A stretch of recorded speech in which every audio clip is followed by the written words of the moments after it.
বলতেছি, দয়া করে কোনো কমেন্ট করার দরকার নাই। আমি যেটা জানতে চাবো সেটা কমেন্টের মাধ্যমে উত্তর দেবেন, তাছাড়া কেউ কমেন্ট করেন না।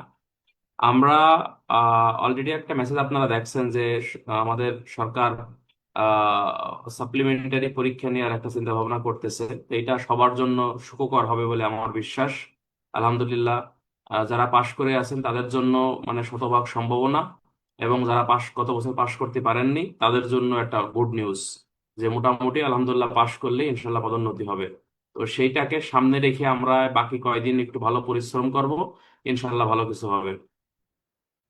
আর যারা আজকে নতুন ভর্তি হয়েছেন তাদের উদ্দেশ্যে বলবো যে ভাই, আমরা ক্লাসে অনেক আইনগুলো পড়াইছি, তো বাকি যে সময়টুকু থাকবে এই সময়টুকুর ভিতরে আমরা সবকিছু কভার করার চেষ্টা করব। যেহেতু আমরা সকাল বিকাল দুই বেলাই ক্লাস নিচ্ছি, প্রতিটা আইন দেখবেন আপনি যদি মানে মন থেকে পড়েন, মন থেকে ক্লাস করেন, দেখবেন ঝামাঝামা হয়ে যাবে, ইনশাল্লাহ কোনো অসুবিধা হবে না। এতটুকু আমার প্রতি আপনারা বিশ্বাস রাখবেন। আমরা পড়তেছিলাম হচ্ছে মানব পাচার প্রতিরোধ এবং দমন আইন 2012। কি পড়তেছিলাম? মানব পাচার প্রতিরোধ ও দমন আইন 2012। এই আইনের আমরা অলরেডি 20 ধারা পর্যন্ত পড়ছি, আজকে আমরা 21 ধারা থেকে সামনের দিকে যাব। এই আইনে আমি তিনটা ধারা গুরুত্বপূর্ণ বলছিলাম। এই আইনের তিন ধারায় আপনাদেরকে আমরা পড়াইছিলাম, মানব পাচারের সংজ্ঞা দিছিলাম। মানব পাচারের সংজ্ঞায় বেসিক্যালি এখানে বলতেছিল যে যদি কোনো ব্যক্তি অপর কোনো ব্যক্তিকে ভয় ভীতি বল প্রয়োগ বা প্রতারণা করে, বা তার আর্থসামাজিক অসহায়ত্বকে কাজে লাগিয়ে, বা কোনো সুবিধা লেনদেন পূর্বক, হ্যাঁ, এক স্থান থেকে অন্য স্থানে, তার মানে বাংলাদেশের অভ্যন্তরে বা বাইরে স্থানান্তর করে, যৌন শোষণ করে, যৌন নিপীড়ন করে, তখন উক্ত ব্যক্তি মানব পাচার করছে বলেই গণ্য হবে। এই মানব পাচারের সংজ্ঞাটা ডাইরেক্ট আপনাদেরকে মুখস্থ রাখতে হবে, এগুলো আমরা পড়াইছি, জাস্ট রিভিশন দিচ্ছি। এই আইনের বেসিক্যালি আপনাকে এই সাইড ধারায় বলতেছে যে মানব পাচার আইনের অধীনে সকল কার্যক্রমের ক্ষেত্রে সিআরপিসি এবং সাক্ষ্য আইনকে প্রাধান্য দিতে হবে। এই আইনের 5 ধারায় বলতেছে অতিরাষ্ট্রিক। অতিরাষ্ট্রিক দ্যাট মিনস এক্সট্রা টেরিটোরিয়াল। হ্যাঁ, যদি প্রশ্ন আসে মানব পাচার আইনে অতিরাষ্ট্রিকের ব্যাখ্যা দিন, তখন এই 5 ধারা দিয়ে অ্যান্সার করতে হবে। যে বলা হচ্ছে যে আপনার যদি কোনো ব্যক্তি বাংলাদেশে বসে বিদেশে এই আইনের অধীনে কোনো অপরাধ করে, অথবা বিদেশে বসে বাংলাদেশের কোনো ব্যক্তিকে এই আইনের অধীনে পাচার করে, যৌন শোষণ করে, যৌন নিপীড়ন করে, সে দেশি নাগরিক ও বিদেশি নাগরিক যেই হোক না কেন, সে এই আইনের অধীনে অপরাধ করছে বলেই গণ্য হবে। আর এই আইনের 5 ধারায় অতিরাষ্ট্রিকের কথা বলছে, আর দণ্ডবিধি আইনের 4 ধারায় অতিরাষ্ট্রিকের কথা বলছে, কার্যবিধি আইনের 188 ধারায় অতিরাষ্ট্রিকের কথা বলছে, সাইবার নিরাপত্তা আইনের 4 ধারায় অতিরাষ্ট্রিকের কথা বলছে। তো এই অতিরাষ্ট্রিক বা এক্সট্রা টেরিটোরিয়াল, এটা কিন্তু পরীক্ষা আসে যে বিভিন্ন আইনে অতিরাষ্ট্রিকের ব্যাখ্যা দিন, বিভিন্ন আইনে। তখন এই ধারাগুলো আপনাকে মনে রাখতে হবে। কি কি? কার্যবিধির 188, দণ্ডবিধির 4 ধারা, মানব পাচারের 5 ধারা, সাইবার সুরক্ষা আইনের 4 ধারা। আপনার এই এই এই এই অতিরাষ্ট্রিকের ব্যাখ্যা এখানে, এগুলো আমরা পড়াইছি। আচ্ছা, মানব পাচার যে ব্যক্তি করবে শাস্তি এই আইনের 6 ধারায় বর্ণনা করছে। 7 ধারায় বলতেছে সংঘবদ্ধ যে ব্যক্তি মানব পাচার করবে তার শাস্তি এই আইনের 7 ধারা। 8 ধারায় বলতেছে যে মানব পাচার আইনের অধীনে আপনি যদি কোনো অপরাধের প্ররোচনা দেন, ষড়যন্ত্র করেন বা প্রচেষ্টা চালান, সেই ক্ষেত্রে শাস্তি হচ্ছে এই আইনের 8 ধারা। এই দুই অত্যন্ত গুরুত্বপূর্ণ, লাগাই রাখেন। যেখানে বেসিক্যালি আপনাকে বলতেছে যে যদি কোনো ব্যক্তি কোনো মানব শিশুকে কোনো হাসপাতাল থেকে, বা কোনো আপনার এই বলা হচ্ছে যে আপনার সেবা সনদ সদন থেকে, বা মাতৃ সদন থেকে, বা শিশু সনদ থেকে আপনার কি করে, আপনার চুরি করে, সেই ক্ষেত্রে আপনার 10-এর 2 ধারা মোতাবেক সে অপরাধ করছে বলেই বেসিক্যালি গণ্য হবে। এখানে আপনাদেরকে পড়াইছি যে এই আইনের অধীনে কোনো ব্যক্তি যদি কোনো সাক্ষীকে হুমকি দেয় বা মামলার ভিকটিমকে হুমকি দেয়, তাহলে সে এই আইনের 14 ধারা মোতাবেক সে অপরাধ করছে বলেই গণ্য হবে। এই আইনে মিথ্যা মামলা করলে হচ্ছে আপনার 15 ধারা মোতাবেক সাজার বিধান আছে। যেমন নারী শিশুতে মিথ্যা মামলা করলে 17 ধারায় শাস্তির বিধান আছে, মানব পাচারে 15 ধারায় শাস্তির বিধান আছে। দণ্ডবিধির 211 ধারা মোতাবেক মিথ্যা মামলা করার জন্য বেসিক্যালি আপনার শাস্তির বিধান করা হয়েছে।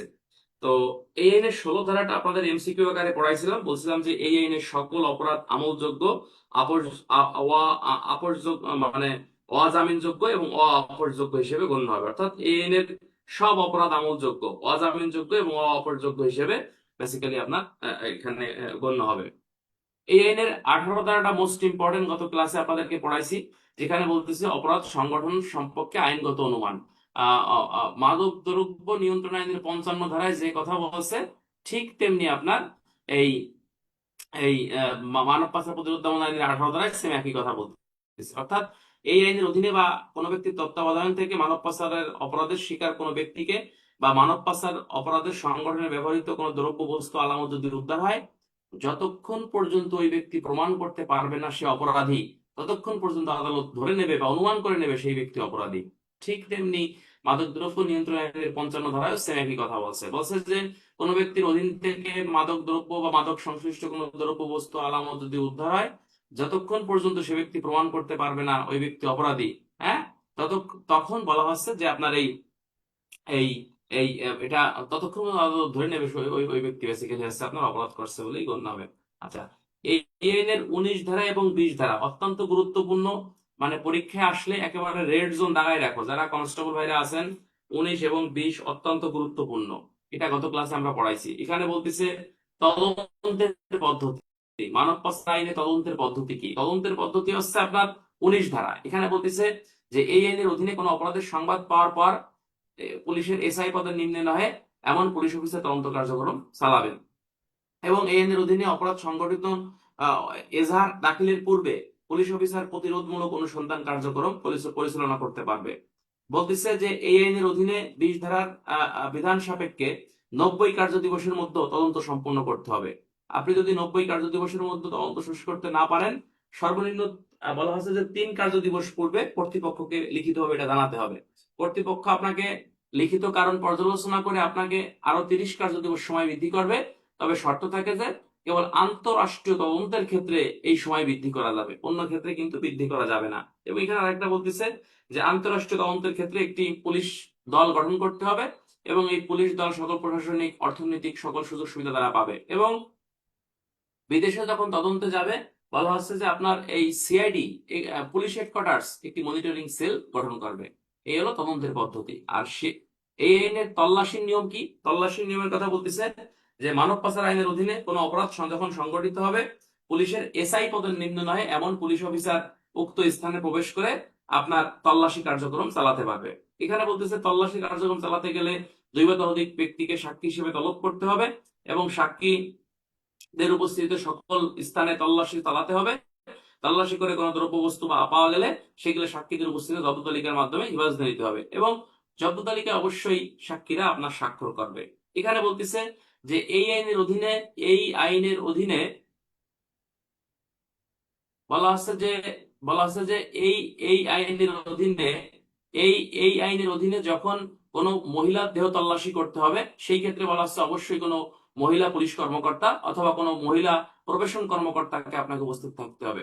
এখানে খুবই গুরুত্বপূর্ণ একটি কথা বলতেছে মানব পাচার আইনের অধীনে আপনি কোনো তল্লাশি কার্যক্রম চালিয়ে কি কি দ্রব্য বস্তু আলামত উদ্ধার করছেন অথবা আপনি কি কি আইনের কার্যক্রম গুলো করছেন, সেটা 24 ঘন্টার মধ্যে লিখিতভাবে এখতিয়ার সম্পন্ন ম্যাজিস্ট্রেটকে লিখিতভাবে এটা অবগত করবেন। এই হলো তল্লাশির নিয়ম। তাহলে তোমাদের এত পড়া লাগবে না ভাই, অনলি 3 থেকে 4টা ধারা মনে রাখবা। এখানে 3 ধারায় মানব পাচারের সংজ্ঞাটা মুখস্থ করে ফেলতে হবে যে একে মানব পাচার বলে। 14 ধারায় আছে আপনার হুমকি ধুমকি দিলে, এটা ভিকটিমকে হুমকি দিলে শাস্তি। 18তে বলতেছে মানব পাচার আইনের অধীনে আইনগত অনুমান কি। 19 ধারায় তদন্তের পদ্ধতি, এবং 20 ধারায় হচ্ছে আপনার এই তল্লাশি পদ্ধতি। যদি তুমি দুটি ধারা পড়তে চাও তাহলে দুটি ধারা পড়লেই 19 এবং 20 ধারা পড়বা। পরীক্ষা একেবারেই সন্নিকটে, বেশি লাফালাফি করা যাবে না, কারোর সাথে কথা কম বলা যাবে না, অল্প কথা বলতে হবে, এবং গুরুত্বপূর্ণ ধারাগুলো আমাকে বেশি বেশি পড়তে হবে। জাস্ট আমি ধরাই দেবো যে এই ধারাগুলো আপনারা পড়েন। এই 20 এবং হচ্ছে আপনার 19, এই দুটো ধারা মোস্ট ইম্পর্টেন্ট। কেউ যদি না বোঝেন আজকে রাতে পড়িয়ে মুখস্থ করে পরে হচ্ছে আপনি লিখে পরে ঘুমাবেন, এটা ইম্পর্টেন্ট, পরীক্ষা আসতে পারে। আচ্ছা, আজকে আমরা চলে যাব মানব পাচার প্রতিরোধ দমন আইনের 4র্থ অধ্যায়, মানব পাচার অপরাধ এবং ট্রাইব্যুনাল এবং বিচার। একটা তথ্য আপনাদের সাথে আমি শেয়ার করতে চাই বন্ধুরা, একটা তথ্য আমি আপনাদেরকে শেয়ার করতে চাই যে মাইনর অ্যাক্টের অধীনে যে সকল ধারাগুলো ইম্পর্টেন্ট, সেটা হচ্ছে যে কোন কোন ধারায় পুলিশের কথা বলছে, কোন কোন ধারায় পুলিশ তল্লাশি করবে, তদন্ত করবে, সমন দেবে, সাক্ষী দেবে, অর্থাৎ পুলিশ রিলেটেড ধারা কোনগুলো, এইগুলোকে আমরা গুরুত্ব দেব। বাকি ধারাতে গুরুত্ব দেওয়ার কোনো কিছু নাই। তাহলে 21 ধারায় আপনাকে বলতেছে যে মানব পাচার অপরাধ দমন এবং ট্রাইব্যুনাল গঠনের কথা বলতেছে। এখানে এই এই ধারাটা এত গুরুত্বপূর্ণ কিছু নাই। এখানে বলতেছে যে মানব পাচার আইনের অধীনে কোনো অপরাধ যখন সংগঠিত হবে, এর এর বিচার কার্যক্রম কোথায় হবে, অর্থাৎ এর বিচার কার্যটা কোথায় হবে। তো এখানে যে মানব পাচার আইনের অধীনে যে নারী ও শিশু নির্যাতন যে ট্রাইব্যুনাল আছে, এই ট্রাইব্যুনালে মানব পাচার অপরাধের বিচার হবে। তাহলে একটা এমসিকিউর জন্য এটা মনে রাখবেন যে এই আইনের অধীনে প্রত্যেকটা জেলায় নারী শিশুদের ট্রাইব্যুনাল আছে, এই ট্রাইব্যুনালে বা এই আদালতে মানব পাচার অপরাধের বিচার হবে। তাহলে এমসিকিউ মনে রাখবেন। জাস্ট একটা মনে করেন ক্লাসে আজকে এমসিকিউটা শিখছেন যে মানব পাচারের বিচার হয় কোন ট্রাইব্যুনালে, নারী শিশুদের ট্রাইব্যুনাল আছে সেই ট্রাইব্যুনালে হচ্ছে মানব পাচারের বিচার হয়। আরেকটা জিনিস মনে রাখবেন যে মানব পাচার অপরাধের বিচারটা হবে কোথায়, মানে যেখান থেকে ভিকটিম উদ্ধার হয়েছে অথবা অপরাধটি যেখানে সংগঠিত হয়েছে ওই স্থানীয় ট্রাইব্যুনালে বা আদালতে এই মানব পাচার অপরাধের বিচার কার্যক্রমটি এখানে সংগঠিত হবে। এই দুটো পয়েন্ট এখানে মনে রাখবেন, এর বাইরে কিছু মনে রাখার এখানে কোনো দরকার নয়াকারে নাই। আচ্ছা, 22 ধারায় বলতেছে যে ট্রাইব্যুনালের ক্ষমতা কি। এখানে ট্রাইব্যুনালের ক্ষমতার কোনো কিছু দরকার নাই। এখানে ট্রাইব্যুনালের ক্ষমতার বলতে বোঝাচ্ছে যে ট্রাইব্যুনাল সাধারণত এই অপরাধীকে জামিনে মুক্তি দেবে না, তবে শর্ত সাপেক্ষে এই আইনের অধীনে আপনার এই একজন অভিযুক্তকে জামিন হচ্ছে আপনার দিতে পারে, এবং এটা হচ্ছে বিভিন্ন শর্ত আরোপ করার ক্ষমতা একমাত্র ট্রাইব্যুনালের আছে। তাহলে আমরা এই 21 এবং 22 ধারা এটা মুখস্থ করারও কিছু নাই, জানারও কিছু নাই, জাস্ট দুটো জিনিস মনে রাখবেন। 21 ধারায় বলতেছেন প্রতিটা জেলায় যে নারী শিশু আদালত আছে এই ট্রাইব্যুনালে হচ্ছে মানব পাচারের বিচার হবে, এবং অপরাধটি যেখানে সংগঠিত হয়েছে অথবা ভিকটিম যেখান থেকে উদ্ধার হয়েছে ওই স্থানীয় ট্রাইব্যুনালে হচ্ছে আপনার এই অপরাধের বিচার কার্যক্রম হবে। এটা হচ্ছে 21 ধারা। 22 ধারায় আপনাকে যেটা বলতেছে যে ট্রাইব্যুনালের ক্ষমতা, অর্থাৎ ট্রাইব্যুনাল কিভাবে বিচার কার্যক্রম চালাবে। এখানে বলতেছে যে ট্রাইব্যুনাল আপনার এই কোনো আসামিকে জামিন দিতে পারবে না, তবে ট্রাইব্যুনাল যদি সন্তুষ্ট মনে করে সন্তুষ্টি বিধান সাপেক্ষে আসামিকে আপনার জামিন দিতে পারবে, এবং লিখিতভাবে তার কারণ লিপিবদ্ধ করে তাকে বেসিক্যালি হচ্ছে আপনার জামিন দিতে হবে। আচ্ছা, এখানে এখানে আছে 23 ধারা, এগুলো দরকার নাই। 24 ধারা সম্পূর্ণের সময়, এই পয়েন্টটা গুরুত্বপূর্ণ বন্ধুরা। এখানে এই 180 কার্য দিবস এটা মনে রাখবেন। 180 কার্য দিবস আপনাকে মনে রাখতে হবে। এখানে যেমন শিশু আইনে বিচার শেষ করতে হয় 360 কার্য দিবসের মধ্যে, আর এই যে নারী শিশুদের বিচার কার্য শেষ করতে হয় ওখানেও 180 কার্য দিবসের মধ্যে। মানব পাচারের বিচার কার্য শেষ করতে হয় 180 কার্য দিবসের মধ্যে। এই 180 কার্য দিবস এই সময়টা কখন থেকে সময় হবে, অভিযোগ গঠনের তারিখ থেকে, যখন আদালতে সিএস দেওয়া হবে, চার্জশিট দেওয়া হবে, ওই তারিখ থেকেই বেসিক্যালি হচ্ছে আপনার এই সময়টা আপনার কার্যকর হবে। আমি একটা কথা একবার খোলামেলা বলে দেই, মানব পাচারের যে ধারাগুলো পড়াচ্ছি একটা ধারাও ইম্পর্টেন্ট না। মানব পাচারের দুটো ধারাই ইম্পর্টেন্ট, সেটা হচ্ছে 19 ধারা এবং 20 ধারা। এখন তুমি বলতে পারো যে ভাই তাহলে এইগুলো পড়াই সময় নষ্ট করতেছেন কে। আমরা জাস্ট মনে করবেন আজকে ক্লাসে কিছু এমসিকিউ আমরা শিখতেছি, ঠিক আছে? জাস্ট এমসিকিউ মনে করে এই ধারাগুলো আমরা নলেজে নেবেন। বন্ধুরা বুঝতে পারছেন? আচ্ছা, এরপরে আমরা আরেকটা জিনিস জানার চেষ্টা করব যে এখানে তাহলে কত কার্য দিবসের মধ্যে তদন্ত শেষ করতে হবে। 180 কার্য দিবসের মধ্যে আপনাকে বিচার কার্য শেষ করতে হবে। এই সময়টা কখন থেকে শুরু হবে, বলা হচ্ছে যে অভিযোগ গঠনের তারিখ থেকে বেসিক্যালি হচ্ছে আপনার এটা আপনার শুরু হবে। এখন বলতেছে যে নির্ধারিত সময়ের মধ্যে যদি আপনি বিচার কার্য শেষ করতে না পারেন তাহলে 10 কার্য দিবসের মধ্যে লিখিতভাবে তার কারণ সুপ্রিম কোর্টকে অবগত করতে হবে। এটা একটা এমসিকিউ, খুবই গুরুত্বপূর্ণ। বলা হচ্ছে যে নির্ধারিত সময় যদি বিচার শেষ করতে না পারা যায় তাহলে কত কার্য দিবসের মধ্যে, এমসিকিউ 10 কার্য দিবসের মধ্যে কি করতে হবে, লিখিতভাবে জানাতে হবে। কাকে জানাতে হবে? সুপ্রিম কোর্টকে জানাতে হবে। কে জানাবে?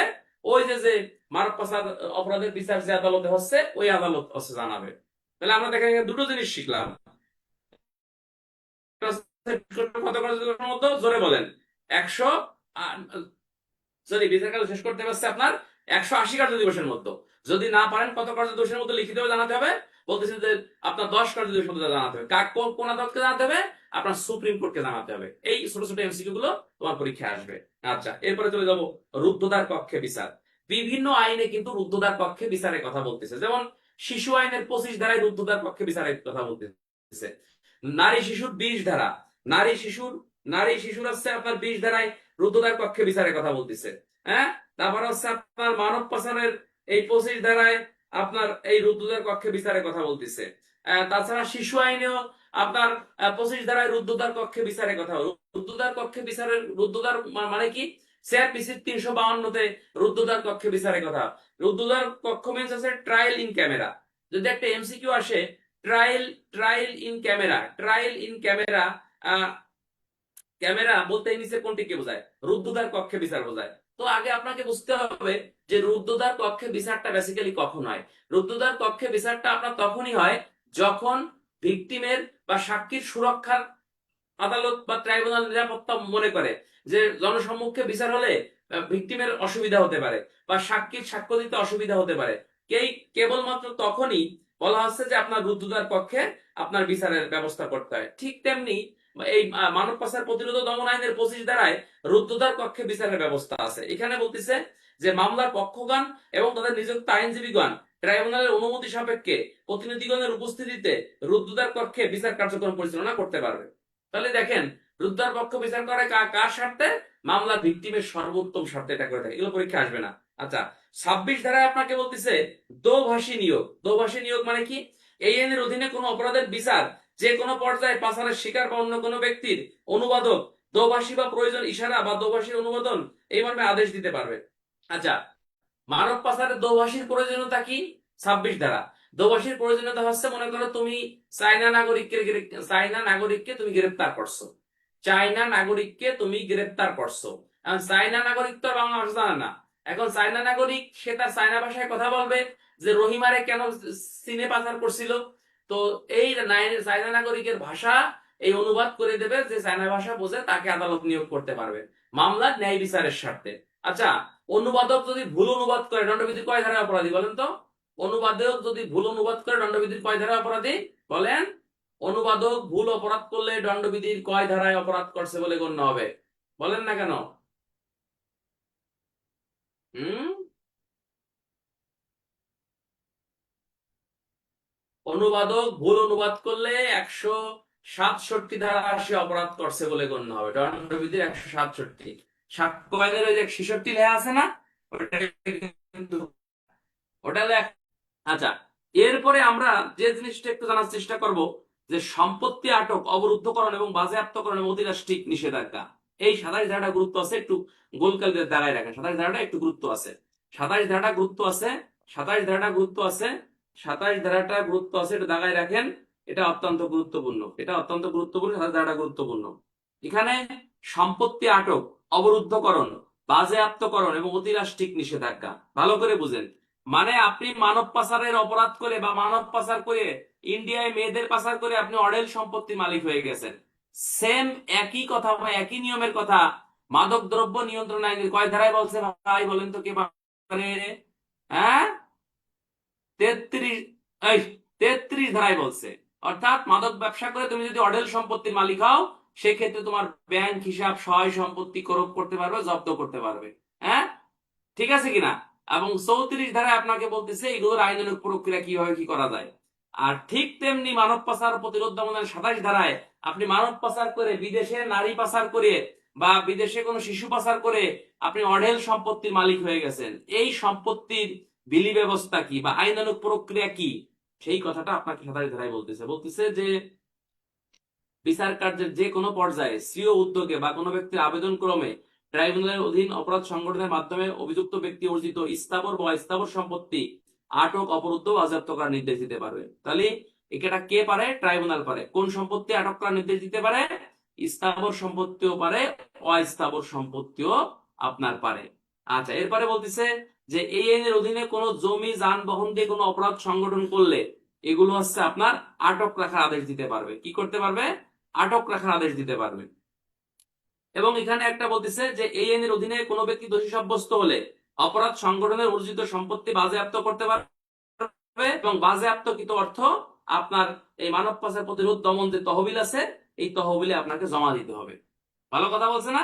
মানে তুমি অঢেল সম্পত্তির মালিক হয়ে গেছে, এগুলো বিক্রি করে সরকারি কোষাগারে বা মানব পাচারের যে তহবিল আছে এই তহবিলে টাকা পয়সাটা আপনাকে জমা দিতে হবে।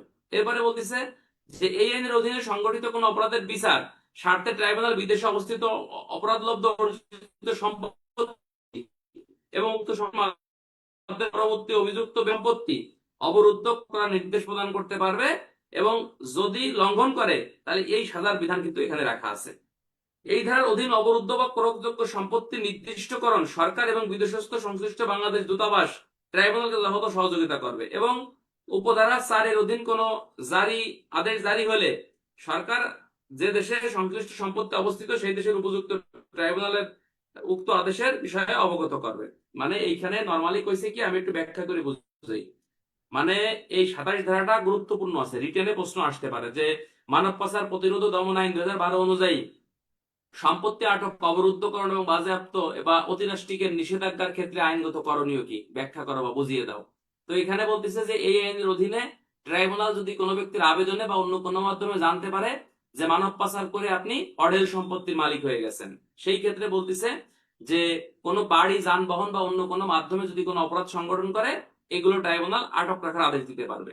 এরপরে বলতেছে যে এই আইনের অধীনে কোনো ব্যক্তি কোনো সম্পত্তির আপনার এই মালিক হয়েছে, অঢেল সম্পত্তির মালিক হয়ে গেছে, তাহলে এই সম্পত্তিগুলো কি করতে পারবে, জব্দ করে এগুলো হচ্ছে আপনার বিক্রি করতে পারবে, এবং বিক্রি করে বিক্রিকৃত টাকা টাকা আপনার এই যে সরকারি তহবিলে আপনাকে জমা রাখতে হবে, মানব পাচারের তহবিলে জমা রাখতে হবে। এরপরে বলতেছে যে আপনার এই আইনের অধীনে যদি অপরাধ অপরাধ লব্ধকৃত সম্পত্তি কোনো ব্যক্তির কাছে থাকে, তাহলে এগুলো হচ্ছে আপনার কোরক করার নির্দেশ দিতে পারবে। এবং এই আইনের অধীনে আপনি বিদেশে যদি কোনো সম্পদ আপনার থাকে, সেই ক্ষেত্রে এগুলোর বিরুদ্ধে আইনগত ব্যবস্থা গ্রহণ করার জন্য ওই বিদেশে অবস্থিত যে আছে, কি বলে আছে, যে আপনার ওই দেশের যথাযথ কর্তৃপক্ষ ট্রাইব্যুনালের আদেশের বিষয়ে আপনাকে অবগত করতে। মানে আপনি মানব পাচার করে ভারতে অনেক টাকা পয়সার মালিক হয়েছেন, ওখানে বিল্ডিং করছেন, তাহলে ওই দেশের কর্তৃপক্ষকে ট্রাইব্যুনাল এটা লিখিতভাবে অবগত করবে যে ইনি এই এই ধরনের আসামি। তাহলে এখান থেকে যদি রিটেনে প্রশ্ন আসে, কিভাবে আসতে পারে, এখান থেকে রিটেনে প্রশ্ন আসতে পারে যে মানব পাচার প্রতিরোধ এবং দমন আইনে সম্পত্তি আটক, অবরুদ্ধকরণ এবং বাজেয়াপ্তকরণ এবং অতিরাষ্ট্রিকের ব্যাখ্যাটা কি।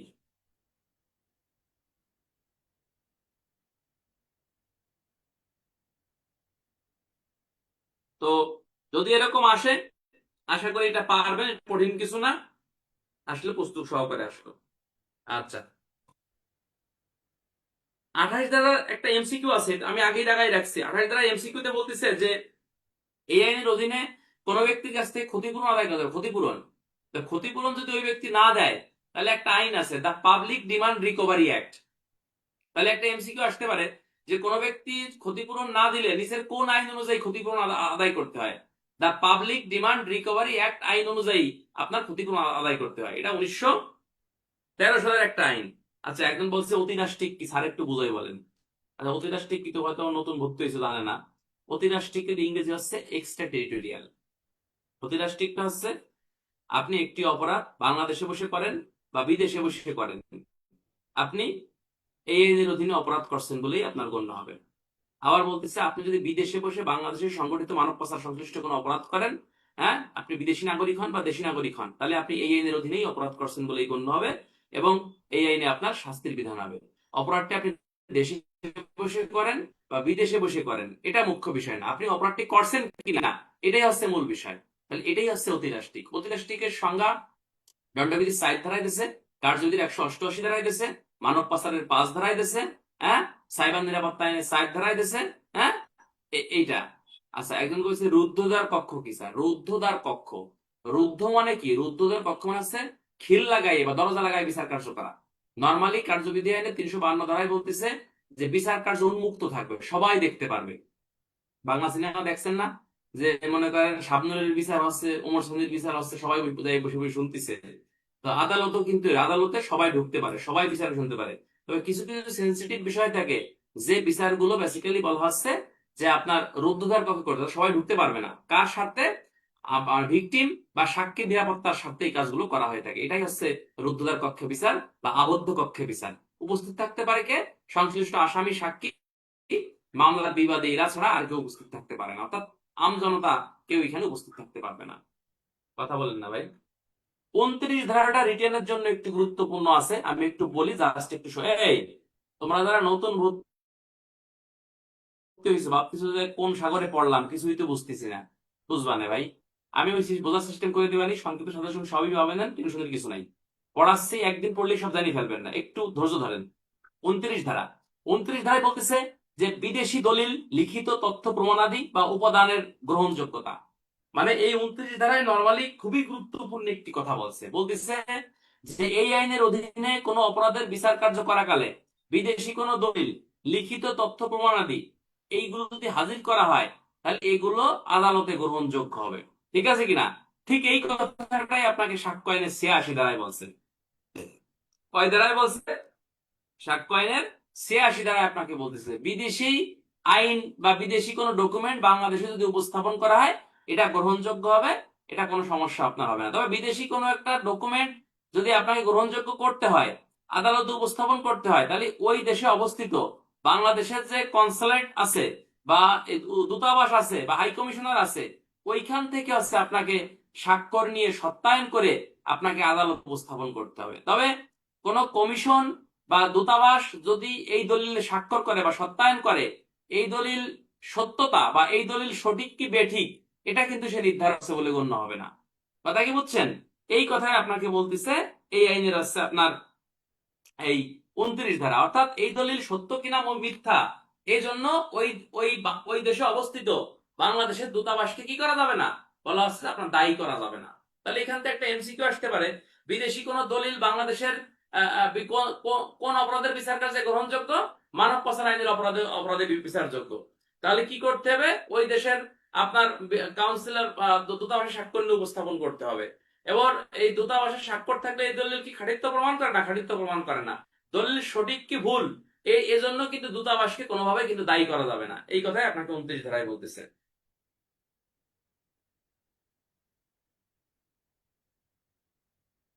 আচ্ছা, আমরা এখন সরাসরি চলে যাব এই আইনের ৩৪ ধারাটা। ৩৪ ধারাটা আমরা একটু দেখি বন্ধুরা। ৩৪ ধারায় বলতেছে ভিকটিম বা মানব পাচারের শিকার ব্যক্তি এবং জনসাধারণ সাধারণত তথ্য সরবরাহ। মানব পাচারের শিকার ব্যক্তি বা সরকার ক্ষেত্রমতে পুলিশ বা ক্ষেত্রমতে বেসরকারি সংস্থা সমূহের নিকট পাচারকারীদের বিরুদ্ধে গৃহীত ব্যবস্থা এবং সংশ্লিষ্ট ফৌজদারি মামলার সর্বশেষ অবস্থা সম্পর্কে মাসে অন্তত একবার অবগত হওয়ার অধিকার থাকবে। তাহলে এমসিকিউ আসতে পারে, মাসে অন্তত কতবার? একবার। অথবা একবার অবগত হতে হবে কত মাসের মধ্যে? বলছে অন্তত মাসে একবার এটাকে মানে অবগত হইবার অধিকার থাকবে। অর্থাৎ পাচারকারীদের বিরুদ্ধে কি ব্যবস্থা নেওয়া হচ্ছে এটা মাসে অন্তত একবার তাদেরকে অবগতকরণ করতে হবে। আচ্ছা, এখানে আরেকটা জিনিস বলতেছে যে তদন্তকারী কর্মকর্তা বা মানব পাচারের শিকার ব্যক্তিকে চিহ্নিত ও উদ্ধারকারী ব্যক্তি বা প্রতিষ্ঠান উক্ত ক্ষতিগ্রস্ত ব্যক্তিকে ক্ষতিপূরণ অধিকার, আইনি সুযোগ সুবিধা এগুলো আছে দেবে। ঠিক আছে কিনা? এগুলো আছে দেবে। আচ্ছা, এরপরে বলতেছে যে মানব পাচার অপরাধের শিকার ব্যক্তিদের গোপনীয়তার অধিকারের প্রতি যথোপযুক্ত সম্মান প্রদর্শন পূর্বক ব্যক্তিদের চিহ্নিতকরণ, উদ্ধার, স্থানান্তর, প্রত্যাবাসন, পুনর্বাসন এগুলো হচ্ছে আপনার কার্যক্রম পরিচালনা আস্তে আপনার করবে। এগুলো পরীক্ষা আসবে না।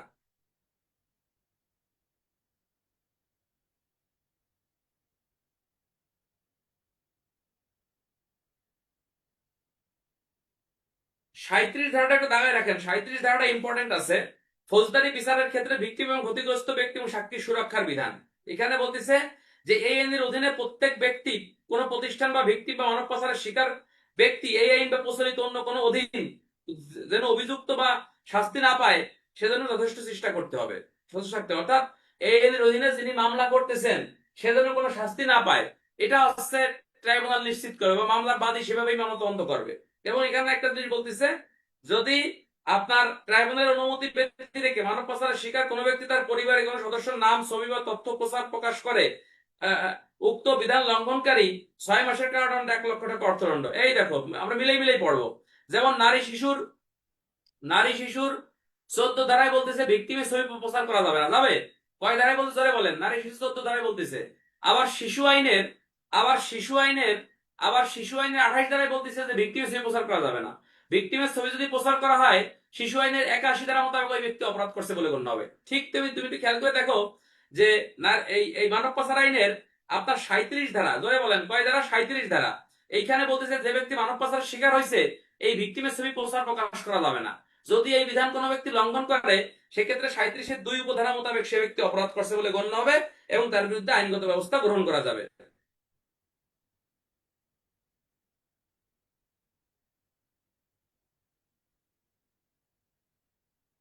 আচ্ছা, মানব পাচারের আইনের অধীনে কোন সাক্ষী বা যিনি ভিকটিম ইনি যে আদালতে যাবেন এবং আসবেন তার সুরক্ষা বা তার নিরাপত্তা নিশ্চিত বিধান করার দায়িত্ব পুলিশ অফিসারের উপর বর্তায়।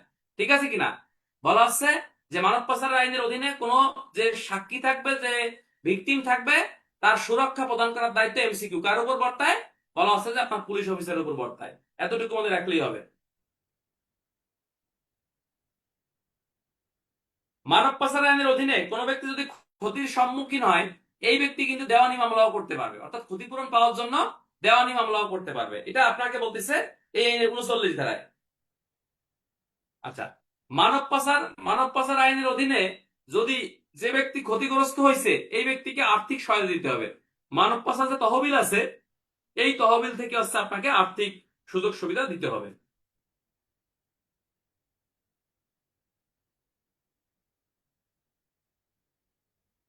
41 ধারাটা একটু দাগায় রাখেন, 41 ধারাটা গুরুত্বপূর্ণ আছে।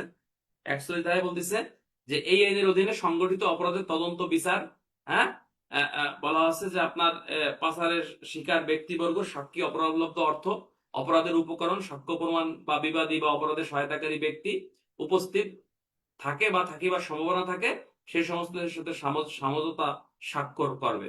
অর্থাৎ এই 41 ধারায় বলতেছে যে মানব পাচারের অধীনে কোনো ব্যক্তি কোনো অপরাধ করলে, এই ব্যক্তি যে যে দেশে থাকে, অর্থাৎ মনে করো এই ব্যক্তি আছে সৌদি আরব আছে, এই ব্যক্তি মনে করো ইন্ডিয়ায় আছে, তাহলে ওই দেশের সাথে বাংলাদেশ সরকার সমঝোতা চুক্তি স্বাক্ষর করবে যাতে ওই আসামিকে দেশে আনা যায়। যদি সমঝোতা চুক্তি স্বাক্ষর নাও করে, ওই আসামিকে দেশে আনার জন্য বা তার অপরাধকৃত অর্থ দেশে আনার জন্য যথেষ্ট সচেষ্ট থাকতে হবে। এই কথাটাই বেসিক্যালি আপনাকে 41 ধারায় বলছি। এখানে তেমন আর কোনো গুরুত্বপূর্ণ ধারা আমি পাচ্ছি না, মোটামুটি শেষ। আমরা একটু সংক্ষিপ্ত সাধারণ মানব পাচারের দাগায় রাখো ভাই, দাগায় রাখো, একটু দেখো। আমরা জাস্ট এখন এমসিকিউ বলবো, তারপর অন্য বিষয়ে যাব। মানব পাচারের 3 ধারা অত্যন্ত গুরুত্বপূর্ণ। মানব পাচারের সংজ্ঞা, মানব পাচারের আপনার আছে 10 ধারা, 10-এর 2 অত্যন্ত গুরুত্বপূর্ণ, এটা দেখতে হবে। মানব পাচার প্রতিরোধ আইনের 14 ধারাটা খুবই গুরুত্বপূর্ণ। ভিকটিমকে যদি আপনার হুমকি দেয়, 14 ধারায় শাস্তি। এই আইনের হচ্ছে আপনার 18 ধারা আইনগত অনুমান, অর্থাৎ আইনগত অনুমান বলতে এখানে বুঝছে যে এই আইনের অধীনে মানব পাচারের কোন অপরাধের শিকার ব্যক্তি, তার কাছ থেকে কোনো ভিকটিমকে উদ্ধার করা হলে, অথবা মানব পাচার সংশ্লিষ্ট কোনো দ্রব্য বস্তু আলামত উদ্ধার হলে, আদালত ধরেই নেবে সে অপরাধী। যতক্ষণ পর্যন্ত সে প্রমাণ করতে পারবে না সে অপরাধী না, তাহলে আদালত ধরে নেবে সে হচ্ছে অপরাধী। আচ্ছা, এই আইনের 19 ধারায় আপনাকে তদন্তের পদ্ধতি, তদন্ত কিভাবে করতে হবে, খুবই ইম্পর্টেন্ট, খুবই খুবই ইম্পর্টেন্ট। 20 ধারায় আপনাকে বলতেছে যে তল্লাশির পদ্ধতি, অর্থাৎ এই আইনে তল্লাশি কার্যক্রম আপনি করবেন কিভাবে। আচ্ছা, এই আইনের আপনার 27 ধারা গুরুত্বপূর্ণ। 27 ধারায় আপনাকে বলতেছে যে সম্পত্তি আটক এবং অবরুদ্ধকরণ, হ্যাঁ, এই পদ্ধতি বা নিয়মটা কি। এই আইনের 29 ধারাটা গুরুত্বপূর্ণ আছে যে এই আইনের বিচার কার্যক্রমের ক্ষেত্রে বিদেশি কোনো দলিল এটা সাক্ষ্য হিসেবে আদালতে গ্রহণযোগ্য হবে। তবে বিদেশি দলিলকে আদালতে গ্রহণযোগ্য করতে গেলে বিদেশে বাংলাদেশের যে হাই কমিশন আছে বা বাংলাদেশের যে দূতাবাস আছে, সেখানকার অফিসারদের স্বাক্ষর নিয়ে উপস্থাপন করতে হবে। তবে হাই কমিশন স্বাক্ষর দিলে বা দূতাবাস স্বাক্ষর দিলে এই দলিল সঠিক কি বেঠিক সেটা নির্ণয় করা হলো না, অর্থাৎ এক্ষেত্রে দূতাবাসের কোনো দায়বদ্ধতা নেই, স্বাক্ষর দিতেই পারে। তার মানে আদালত এটা ভুল দলিল বা সঠিক দলিল এটা কিন্তু নির্ধারণ করবে না। ওরে শালার, গুরুত্বপূর্ণ একটা ধারাবাহিক দিক আছে, এইটা তো মুখস্থ করবেন সবাই। 30 ধারা, 30 ধারায় বলতেছে ইলেকট্রনিক তথ্য প্রমাণের গ্রহণযোগ্যতা। 30, ইলেকট্রনিক তথ্য প্রমাণের গ্রহণযোগ্যতা। এখানে বলতেছে যে অডিও ভিজুয়াল যন্ত্র বা অন্য কোনো ইলেকট্রনিক যোগাযোগ মাধ্যমে ধারণকৃত বা সাক্ষ্য প্রমাণ হিসেবে আদালতে বিচার কাজে এটা গ্রহণযোগ্য হবে। যেমন দ্রুত বিচার আইনের 14 ধারা, তারপর হচ্ছে আপনার এই যে মাদক দ্রব্য নিয়ন্ত্রণ আইনের হচ্ছে আপনার কত 56 ধারা, সাইবার নিরাপত্তা আইনের 56 ধারা, হ্যাঁ, দ্রুত বিচার আইনের 14 ধারা, আর এই যে মানব পাচার প্রতিরোধ দমন আইনের 30 ধারা। এখানে বলতেছে যে ইলেকট্রনিক কোন তথ্য উপাত্ত, অডিও ভিডিও, হ্যাঁ, এগুলো আদালতের সাক্ষ্য হিসেবে আপনার গ্রহণযোগ্য হবে।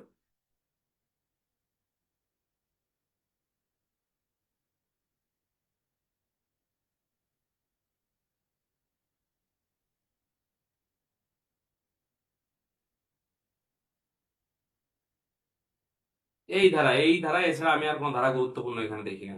ঠিক আছে, আর এই 37 ধারা দাগায় রাখেন, 37 ধারা দাগায় রাখেন, 37-2, অর্থাৎ মানব পাচার প্রতিরোধ দমন আইনের অধীনে কোনো ভিকটিমের ছবি প্রকাশ করা যাবে না। ভিকটিমের ছবি যদি প্রকাশ করা হয়, এই এই এটা আছে একটি অপরাধ হিসেবে গণ্য হবে। এবং 37-2 ধারা মোতাবেক অনধিক 6 মাস এর কারাদণ্ড, অনধিক 1 লক্ষ টাকা অর্থদণ্ড বা উভয়দণ্ডের বিধান কিন্তু এখানে রাখা হয়েছে।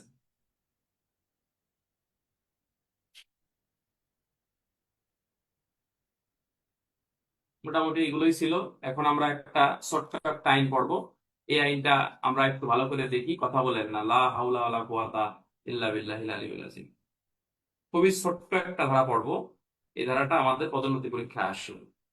কথা বলেন না, ক্লাস থেকে অনেকে বের হয়ে যাচ্ছেন, কি সমস্যা ভাই?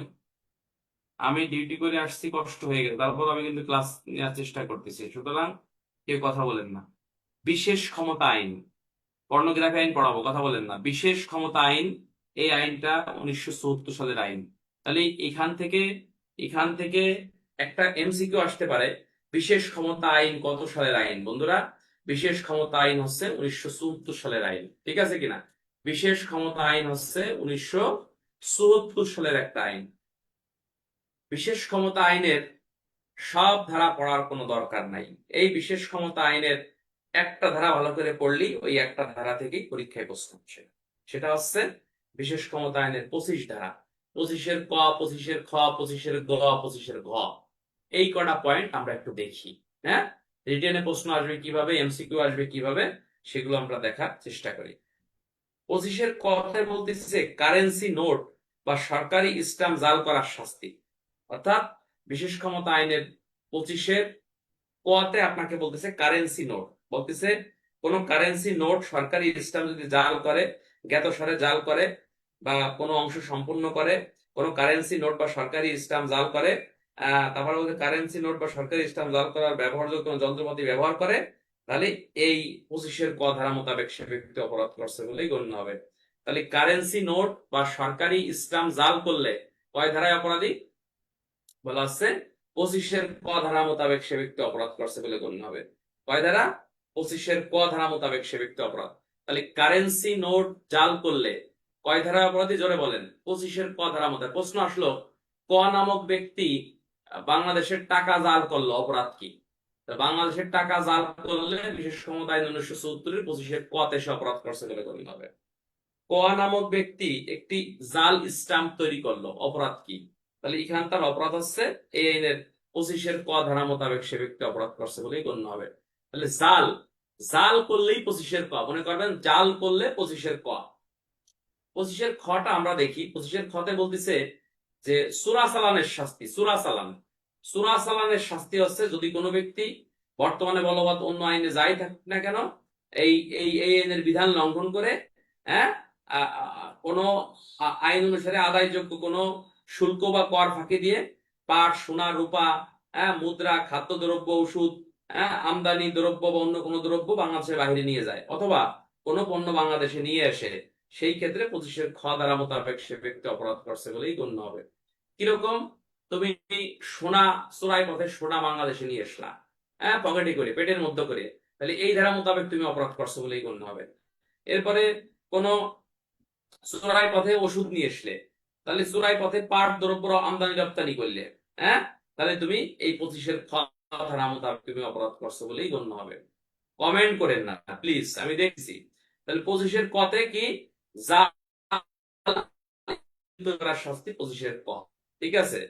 তারপরে বলতেছে যে পাট, সোনা, রূপা, হ্যাঁ, খাদ্যদ্রব্য, ওষুধ, হ্যাঁ, এইগুলো যদি তুমি চোরাই পথে নিয়ে এসো, কোন শুল্ক ফাঁকি দাও, একটা শুল্ক ফাঁকি দাও, শুল্ক আপনাকে 25-এর গোয়াতে আপনি অপরাধ করছেন বলেই গণ্য হবে, ঠিক আছে। অনেক বড় আসে, বাট পারলি এক কথায় মারি দিলে যে 25-এর গোয়াতে সে অপরাধ। ফরমালিনে, ফরমালিন কি ভেজাল দেয়? ফরমালিন তো এমনি অপরাধ, ফরমালিন ভেজাল হয় কিভাবে? আচ্ছা, আছে যে কোনো খাদ্য, কোনো, হ্যাঁ, এগুলো যদি কোন দ্রব্য নষ্ট হয়ে গেছে, হ্যাঁ, পানি অযোগ্য হয়ে গেছে, এগুলো হচ্ছে 25-এর গ। আবার 25-এর কথা বলছে যদি ভেজাল দেন। এরপরে বলতেছে যে ওষুধ সামগ্রী প্রসারে আহ, বিতরণ করলে সেটাও 25-এর গ। মাথার তেল, গোসলের সাবান, শ্যাম্পু, এগুলো যদি ভেজাল করেন 25-এর গ। হ্যাঁ, গোসলের সাবান এগুলো ভেজাল করলে 25-এর গ। মনে করো তুমি করিম নামক ব্যক্তির বাড়িতে তল্লাশি চালিয়ে ভেজাল সাবান উদ্ধার করা হলো, তাহলে ওই মালিকের অপরাধ কি? দুধে পানি দেওয়া, এটাও ভেজাল। দুধে পানি দেওয়া, এটা হচ্ছে ভেজাল। অর্থাৎ ভেজাল রিলেটেড যত কিছু হোক না কেন বাংলাদেশে, সবই 25-এর গতে আপনি অপরাধ করছেন বলে গণ্য। আমি একটু পিছনে যাই। 25-এর কথা কিছু জোরে চিল্লাই বলেন। 25-এর কথা কি বলছে? জাল দলিল, জাল টিকিট, জাল স্ট্যাম্প তৈরি করলে 25-এর ক। 25-এর খতে কি বলতিছে? সুরাই মাল।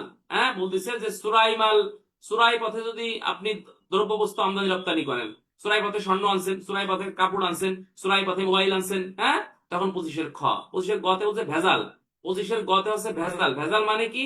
বলা হচ্ছে যে আপনার মনে করেন ওষুধে ভেজাল দিলেন, খাদ্যদ্রব্যে ভেজাল দিলেন, পানিতে ভেজাল দিলেন, সাবান শ্যাম্পুতে ভেজাল দিলেন, এই ভেজাল রিলেটেড যত অপরাধ আছে সবই 25-এর গতে আপনি অপরাধ করছেন বলেই গণ্য হবে। 25-এর ঘতে বলতেছে যদি কোনো ব্যক্তি এই আইনের অধীনে কোনো অপরাধ করার চেষ্টা করে, ষড়যন্ত্র করে বা প্রস্তুতি গ্রহণ করে, সহায়তা করে, সে 25-এর ঘ ধারা মোতাবেক অপরাধ করছে বলেই গণ্য হবে। আচ্ছা, যদি এভাবে যদি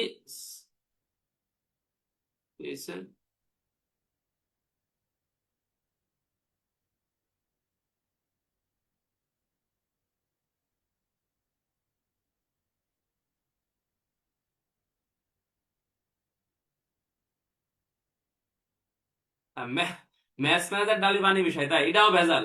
ম্যাচ ম্যানেজার যদি ডালে পানি মিশাই এটাও ভেজাল। অর্থাৎ ভেজাল রিলেটেড যত কিছু আছে সবই 25-এর গতে আপনি অপরাধ করা। 25-এর গতে হচ্ছে এই অপরাধের সহায়তা করা, এই অপরাধের প্রস্তুতি গ্রহণ করা, এই অপরাধের যদি ষড়যন্ত্র করা, অপরাধ করার চেষ্টা করা, সবই 25-এর গতে ঘতে আপনি অপরাধ করছেন। যদি প্রশ্ন আসে ক নামক ব্যক্তি জাল স্টাম্প তৈরি করলো এবং খ নামক ব্যক্তি এই অপরাধে তাকে সহায়তা করলো, অপরাধ কি?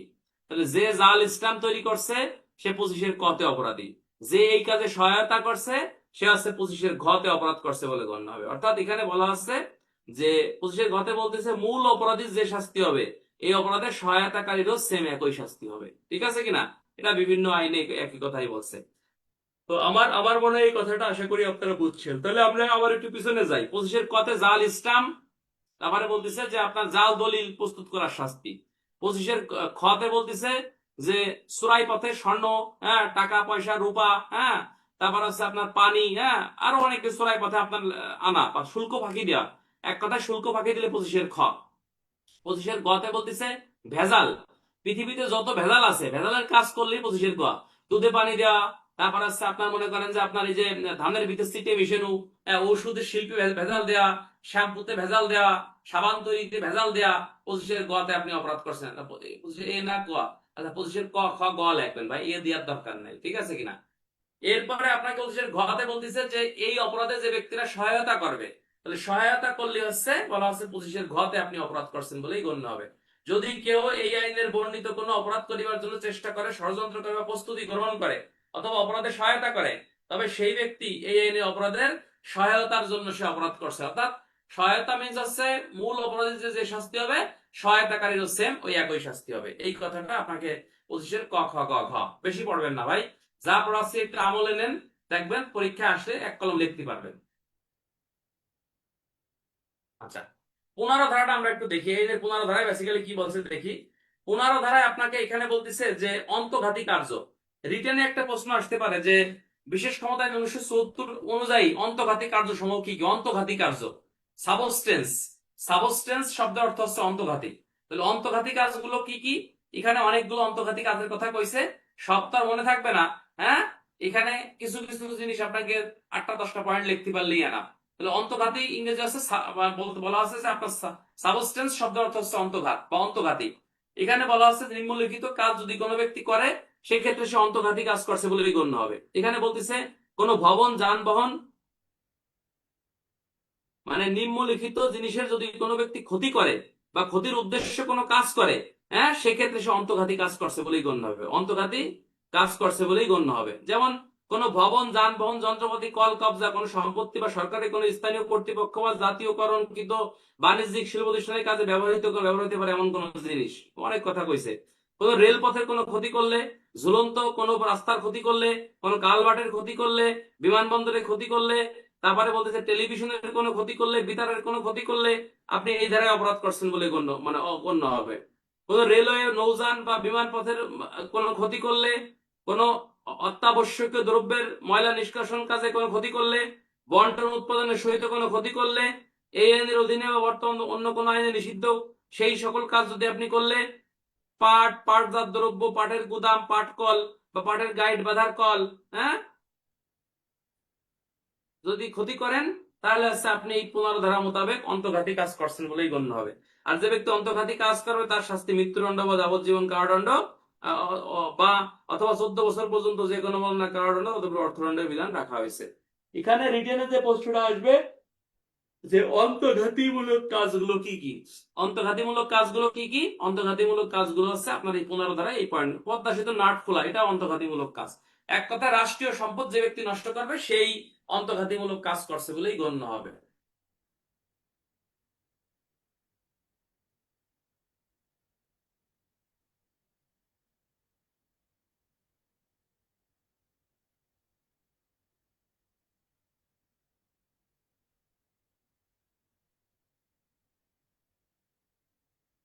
আমি আবার বলি, অনেকে ক্লাসে ছিলেন না।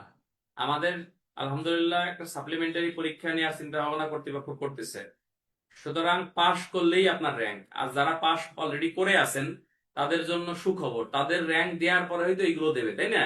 তো অনেক র্যাঙ্ক, মোটামুটি একটু কষ্ট করি আমরা, হতাশ হই না, অধৈর্য হই না যে আমি পারবো না, স্যার কি পড়াচ্ছে বুঝতেছি না।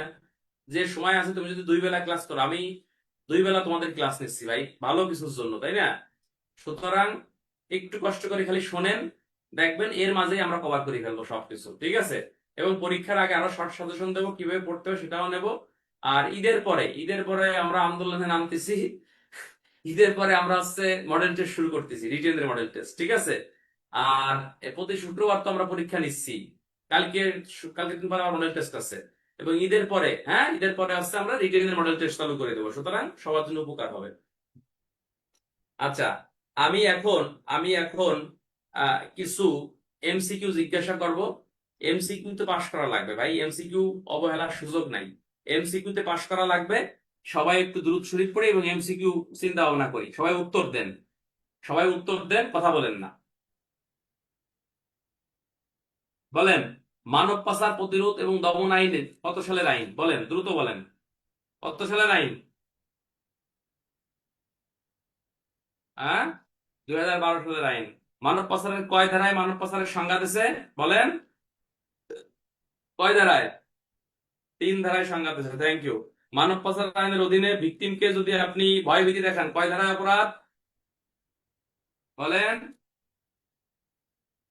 কয় ধারায় অপরাধ? 14 ধারায় অপরাধ। হাসপাতাল থেকে শিশু চুরি করলে কয় ধারায় অপরাধ? 10-এর 2 অপরাধ। মানব পাচার আইনের অধীনে বিচার কার্য শেষ করতে হবে কত কার্য দিবসের মধ্যে? 180 কার্য দিবসের মধ্যে।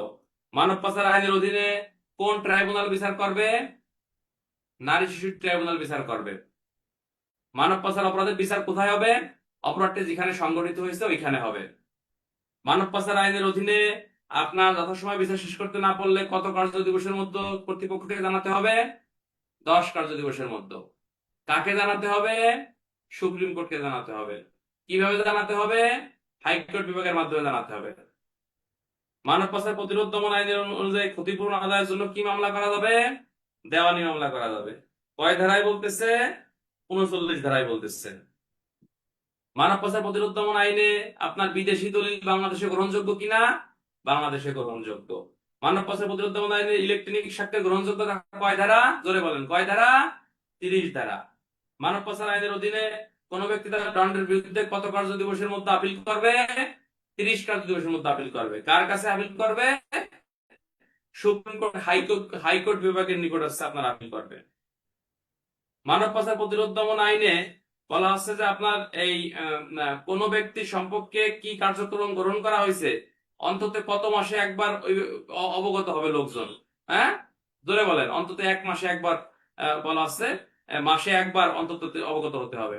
আচ্ছা, এরপরে বলে মানব পাচার আইনে কোন ব্যক্তি যদি আপনার ভিকটিম হিসেবে প্রচার করে কয় ধারায় অপরাধ? হ্যাঁ, 37-এর 2 ধারায় অপরাধ। শিশু আইনের কয় ধারায় অপরাধ?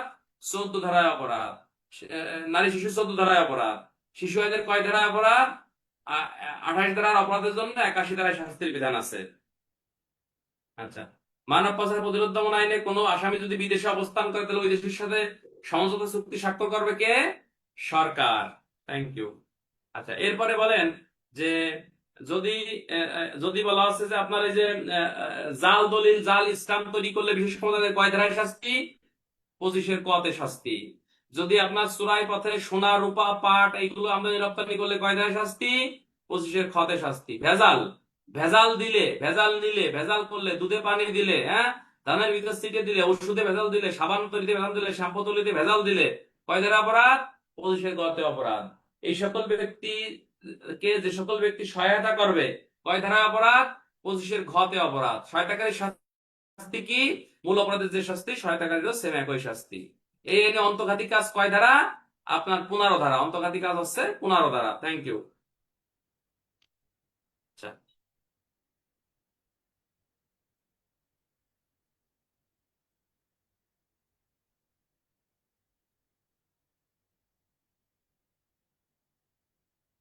আচ্ছা, যৌতুক, যৌতুক নিরোধ আইন কত সালের আইন? সবাই বলেন কত সালের আইন? 2018 সালের আইন। যৌতুক দাবি করলে কয় ধারায় শাস্তি? 3 ধারা শাস্তি। যৌতুক প্রদান বা গ্রহণ করলে কয় ধারায় শাস্তি? 4 ধারায় শাস্তি। যৌতুকের চুক্তি ধারা? 5 ধারা। যৌতুকের জন্য মিথ্যা মামলা করলে কয় ধারা? 6 ধারা। যৌতুকের অপরাধ কি আমলযোগ্য নাকি আমলের অযোগ্য? যৌতুক অপরাধ হচ্ছে আমলযোগ্য, মনে রাখবেন আমলযোগ্য। জামিনের অযোগ্য নাকি জামিনযোগ্য? জামিনের অযোগ্য। এটা কি আপোষযোগ্য নাকি আপোষযোগ্য না? এটা অবশ্যই আছে আপনার আপোষযোগ্য। এটা এমসিকিউ ভাবে মনে রাখবেন। তাহলে আমরা একটু যৌতুক আইনটাও আজকে দেখে ফেলাই। না, এটা কাল পড়েন, বেশি পড়লে মন থাকবে না, বেশি পড়লে মন থাকবে না, তাই না? এমসিকিউ জিজ্ঞেস করি, এখন একটু এমসিকিউ জিজ্ঞেস করি।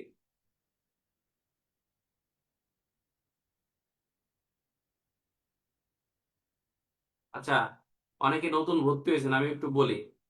তোমরা কার্যবিধির বিশেষ করে বিভিন্ন গাইড থেকে আহ, এই যে যে তদন্ত এবং স্রোতাল রিপোর্ট, তদন্ত এবং স্রোতাল রিপোর্টের প্রশ্নগুলো দেখবা। যেমন স্রোতাল রিপোর্ট কাকে বলে, তারপরে হচ্ছে আপনার এই যে স্রোতাল রিপোর্টের পদ্ধতি, স্রোতাল রিপোর্ট কিভাবে তৈরি করতে হয়, এই টাইপের প্রশ্নগুলো তোমরা দেখবা।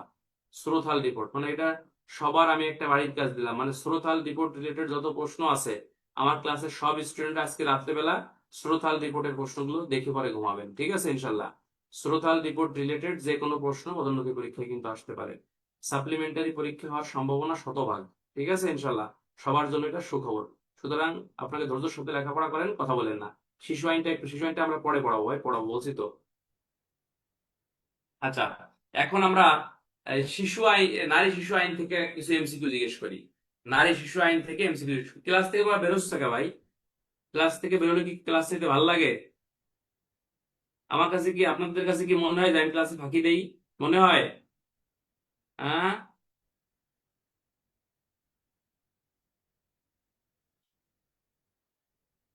তাহলে ক্লাস থেকে কত লোক ক্লাস ছিল, ক্লাস থেকে বেরোয় যাচ্ছেন কেন? কি সমস্যা? হুম।